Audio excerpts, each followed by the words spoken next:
একদিন বিকেলে ছোট বোন শাইলা ঘরের জানালার পাশে বসে কুরআন তিলাওয়াত করছিল। সূর্যের আলো পড়ছিল তার মুখে, ঘরটা ভরে ছিল শান্তিতে।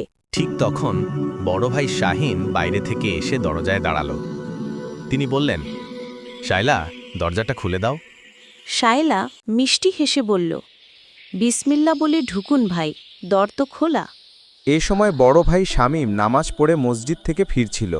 তিনি বললেন, তোমরা জানো, যে দরজা আল্লাহর নামে খোলে সেখানে শয়তান ঢুকতে পারে না।